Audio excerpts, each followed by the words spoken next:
sangat-sangat takut. Jadi itu nyata, ketakutan klien kami terhadap kedatangan debt collector itu nyata. Jadi bukan lagi bicara soal debt collector ini dikaitkan dengan apa yang disampaikan Bang Minola atau mendiskreditkan klien dia, tidak sama sekali.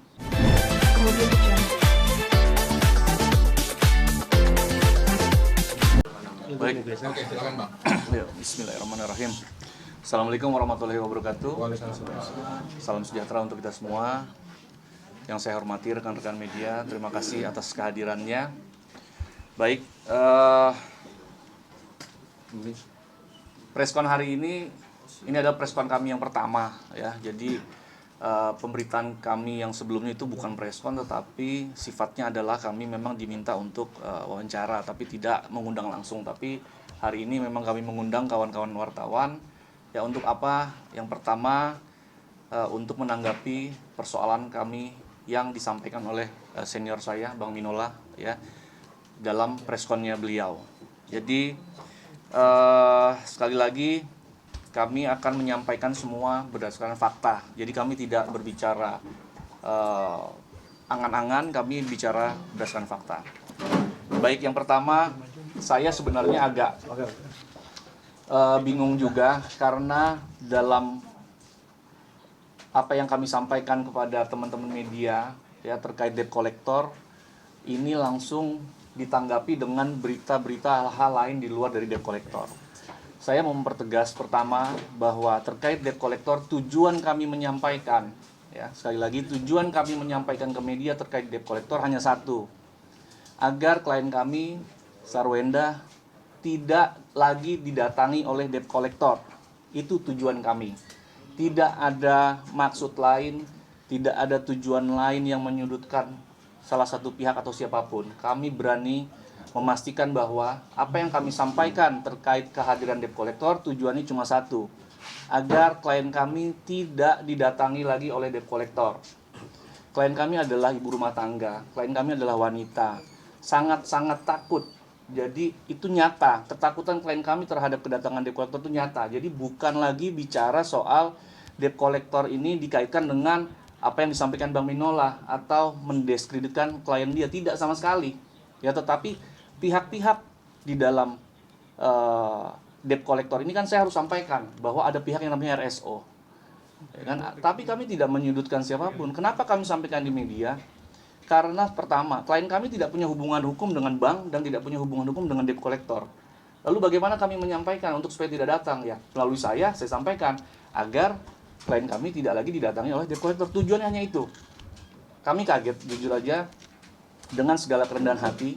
Ya, kami kaget pada saat kami bicara debt collector, Bang Minola mungkin langsung menyampaikan hal-hal di luar itu.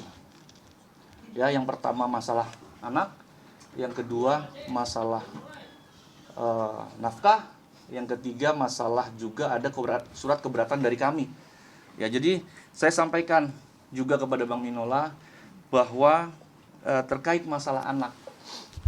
Gini, klien kami, sekali lagi, klien kami itu sangat-sangat menjaga privasi dari rumah tangganya. Ya, mungkin teman-teman media juga sudah tahu bahwa pada saat persidangan perceraian, klien kami sangat menjaga tidak lagi membuka hal-hal negatif pada saat di rumah tangganya. Itu dibuang jauh-jauh, tidak mau disampaikan sedikit pun. Ya, menjaga semuanya dengan agar tetap baik. Ya, tidak mau juga diketahui soal masalah anak. Tetapi Bang Minola ini menyampaikan ini malah di media bahwa ini ada masalah soal anak. Ya, yang mana saya sudah bertemu dengan Bang Minola. Ya, Bang Minola itu ketemu dengan saya. Jujur Bang Minola menyampaikan bahwa di dalam preskonnya bahwa saya yang menghubungi beliau. Betul, saya menghubungi, tetapi saya menghubungi beliau karena siapa? Karena komunikasi antara RSO dengan klien kami meminta bahwa kami harus menghubungi Bang Minola. Jadi Bang Minola juga harus paham bahwa kami menghubungi karena disuruh kliennya dia gitu. Ya, jadi bukan kami yang inisiatif mengejar Bang Minola, tidak, karena memang diminta kami untuk menghubungi. Ya, bahwa klien kami sudah coba bicara baik-baik melalui WA, ada buktinya dengan RSO untuk duduk bersama, tetapi pihak RSO yang langsung membuang kalimat hubungi lawyer saya. Jadi sebenarnya klien kami sudah membuka dari awal komunikasi yang baik untuk masalah anak, ya, masalah yang dibicarakan Bang Minola gitu.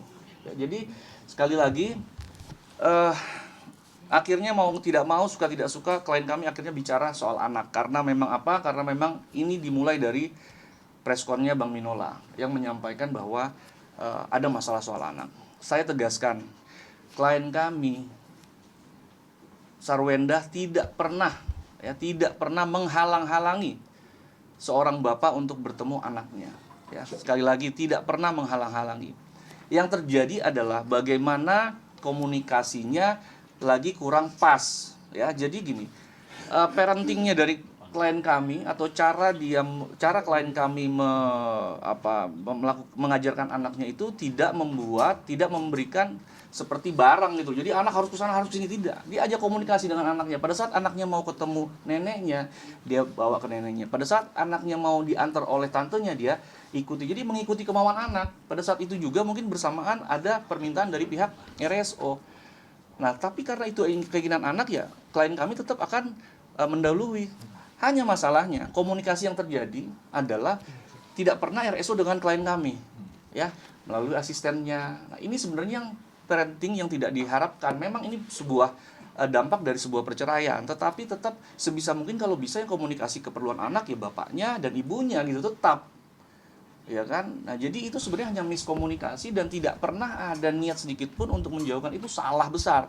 Nah, kami tegaskan juga ke Bang Minola, Bang izin ya, abang saya lah ya, saya anggap abang saya karena senior, yang saya hormati. Jadi sempat saya dengar juga bahwa ada informasi hati-hati nih Sarwenda terkait dengan brand-brand gitu ya. Ini mengerikan juga, jangan sampai ini jadi pencemaran. Apa kaitannya masalah komunikasi soal bagaimana mendidik anak dengan parenting? Yang pasti klien kami tidak pernah coba buktikan satu saja chattingan klien kami yang ditulis bahwa klien kami tidak membolehkan bapaknya ketemu anaknya. Tidak pernah ada. Hanya bahwa ini ketemu neneknya, pas bersamaan dengan keinginan anaknya pengen main kemana, masa kita harus mendahului yang lain. Nah, ini parenting yang dilakukan Sarwenda. Jadi dia sangat mengetahui keinginan anaknya dan itu diikuti. Ya tinggal komunikasi. Saya pikir nanti bisa juga mungkin kalau ada kesempatan tanya dengan klien kami, itu tidak pernah terjadi yang disampaikan Minola. Jadi kami tegaskan itu tidak terjadi dan itu hampir kami lihat itu sebagai sebuah fitnah baru ya kepada klien kami. Oke, selanjutnya sampai 2 bulan baru ketemu. Ya mungkin selebihnya dari Ya, Pak Simon dulu. oke.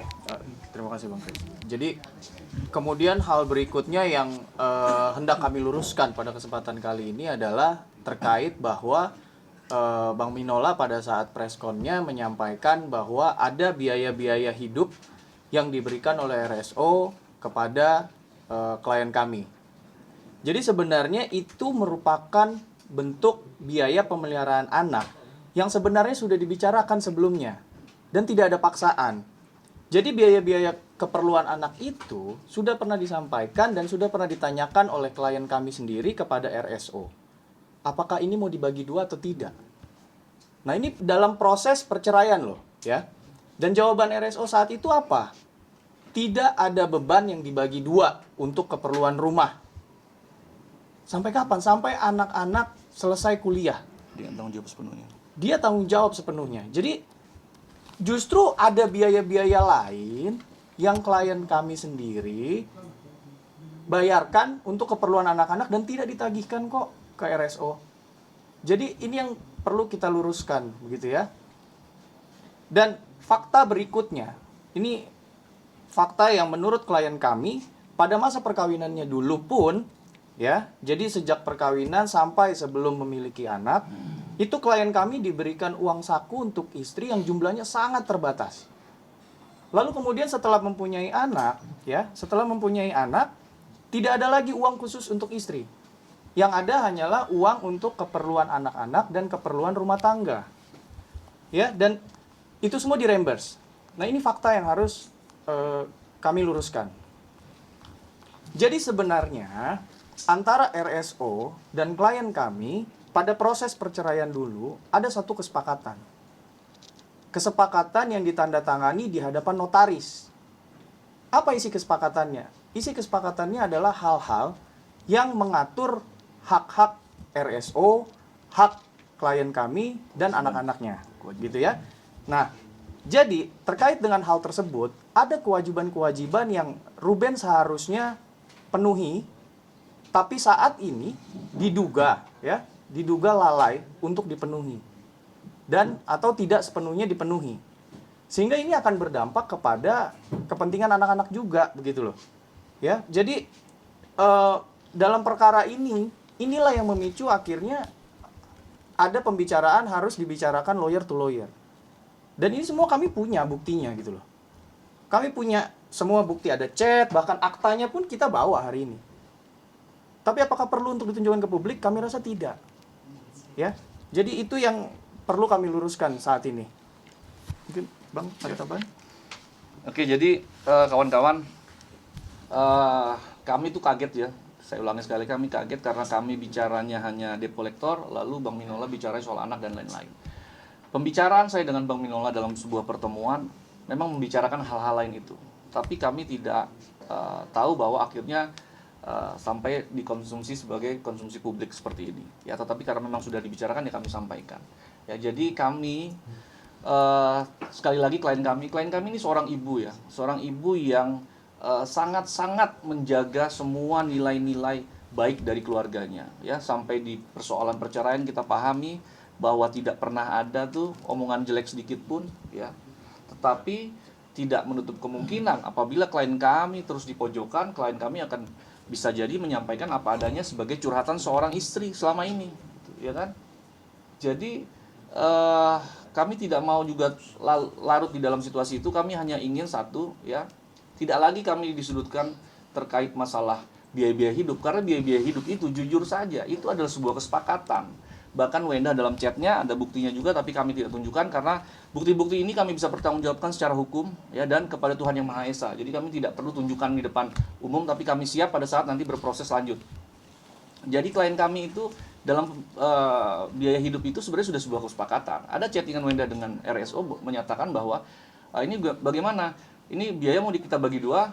Menurut RSO adalah tidak usah, saya yang tanggung jawab semua. Sudah pada saat proses-proses itu pihak Sarwenda itu sistemnya juga reimburse. Jadi dibayar dulu baru ditagihkan. Jadi Sarwenda ini bukannya nggak punya duit untuk membayar itu semua, dibayar, tapi reimburse gitu. Dan reimburse-nya ini bukan dengan paksaan. Misalnya kita reimburse ini harus dibayar, kalau enggak bla bla bla. Enggak, silakan aja bayar semua dengan keikhlasan. Coba bayangi kalau seorang sudah ikhlas, lalu tiba-tiba ada masalah seperti ini dibuka, ini bayar begini, yang menjadi kewajibannya dia pun jadi tidak dilaksanakan. Ini kan masalah akhirnya. Ya kan, saya tidak mau membicarakan ini awalnya. Saya hanya mau bicara debt collector, tapi karena sudah dibuka oleh Bang Minola, saya bicarakan bahwa sudah ada kesepakatan gonogini terhadap klien kami, dan itu ada hak dan kewajiban. Ya, terkait anak mungkin besar menurut Bang Minola, tapi coba cek situasinya.